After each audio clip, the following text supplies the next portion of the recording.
Anyway, but we're good. Senator Padilla represents the largest number of Americans, second largest consumption of energy from his state. And I know he'll dive right in so many important issues, including hydrogen, forestry, wilderness, Western water, and other issues of importance to California that our late, great Senator Feinstein worked on diligently, and we got an awful lot of input from her on this committee, but also from all of you, and we appreciate that so much. So with that, we'll get started. I also want to briefly express at the outset my strong concerns about the news last night that our administration has lifted most sanctions on Venezuelan oil for the next 6 months.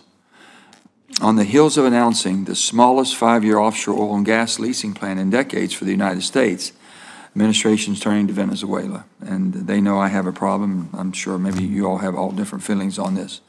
They're one of the world's dirtiest energy producers and an oppressor of its own people. And to help make up the production, that we are not doing what we can do more for ourselves. I understand that the administration believes that it will encourage Venezuela to make democratic reforms. But that's been tried, and we failed before. It makes no sense at all to reward bad actors before they actually take the action you want. We tried that with Iran, and now here we are with Venezuela. But now turning to today's topic. When I look back to when I became ranking member of the committee in 2019, we had not done a comprehensive update to our nation's energy policy in over 10 years. Since then, we've worked hard to address that gap. First, we set our energy policy goals in the Bipartisan Energy Act of 2020. Then we provided the investment needed to make those policies a reality in the Bipartisan Infrastructure Law and the Inflation Reduction Act. These bills will transform our nation's energy landscape for years to come. I'm extremely proud of these pieces of legislation and the opportunities within them that will make us more energy secure while creating good jobs across our nation. For instance, I was pleased to join a bipartisan group of federal and state lawmakers and business and community leaders to welcome Secretary Granholm and Undersecretary Crane to West Virginia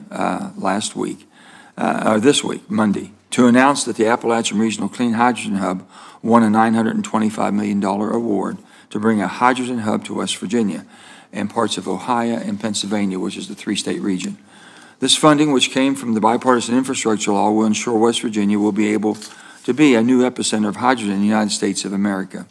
It's just one example. In the past 2 years, our state has celebrated announcements for battery manufacturing plants, carbon capture projects, microgrid-powered industrial sites, with many more projects on the way that stand to benefit from the DOE support.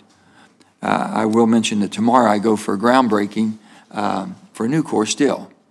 Nucor Steel has just signed a contract with Helion, which is a fusion manufacturer. And they're intending by 2028 to have a Helion fusion manufacturing plant for clean hydrogen to make clean steel be the cleanest in the world, being made in West Virginia. We're extremely proud of that, and that opportunity is unbelievable. Happy Friday, friends. I have breaking news to share with you today. The Internal Revenue Service has just announced its new efforts to collect hundreds of millions of dollars from American taxpayers. The agency is expected to send out notices starting this fall. Some say this could affect many low to middle-income households.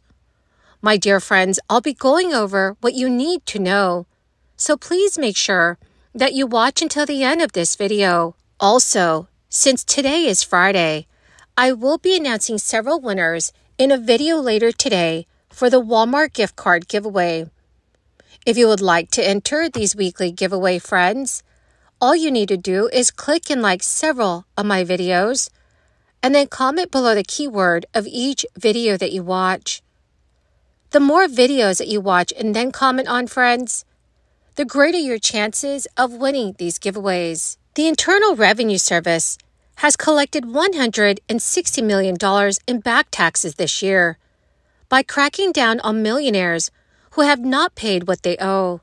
The recent effort to target high-income individuals has been boosted by an increase in federal funding provided by Democrats last year through the Inflation Reduction Act. Republicans have criticized the amount of money that the IRS is receiving, and future funding is still uncertain.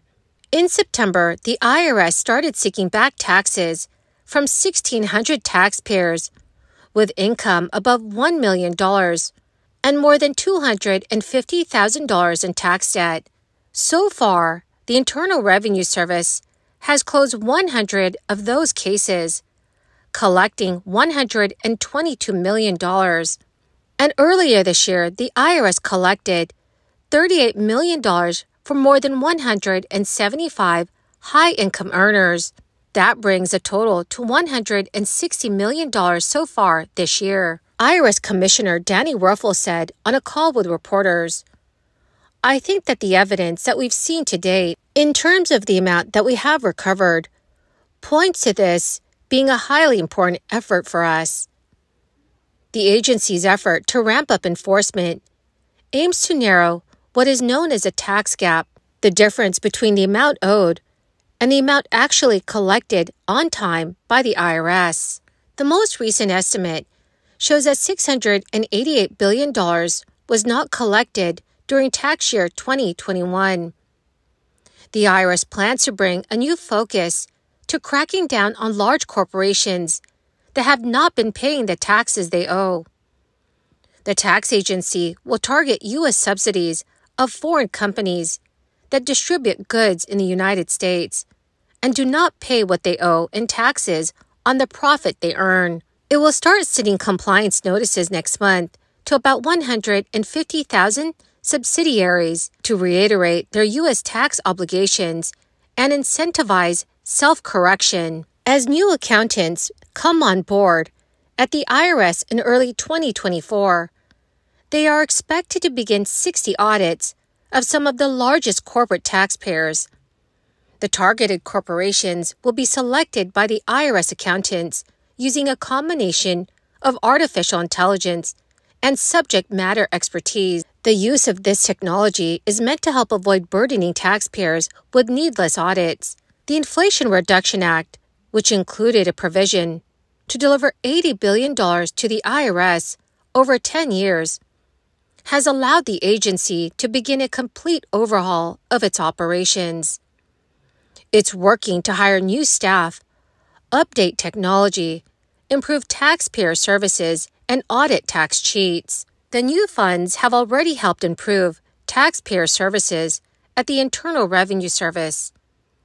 In the 2023 filing season, it answered 3 million more calls and cut phone wait times to 3 minutes from 28 minutes, compared with the year before. The Internal Revenue Service is currently working on building its own free tax filing program, known as Direct File, that will launch as a limited pilot program next year. The IRS has also put a plan in motion to digitize all paper-filed tax returns by 2025. The move is expected to cut processing times in half and speed up refunds by 4 weeks. Republicans have raised questions about whether the $80 billion investment in the IRS would lead to increased audits for the average American. Earlier this year, Republican lawmakers were able to reclaim $20 billion of the funding in a bipartisan deal to address the debt ceiling. The White House argued that the cut will not fundamentally change what the IRS can do over the next few years. Biden administration officials have already repeatedly said that taxpayers earning less than $400,000 a year will not face an increase in audits due to the new funding. According to Yahoo News, dragged-out audits may hurt lower-income households because many depend on tax refunds to pay their bills.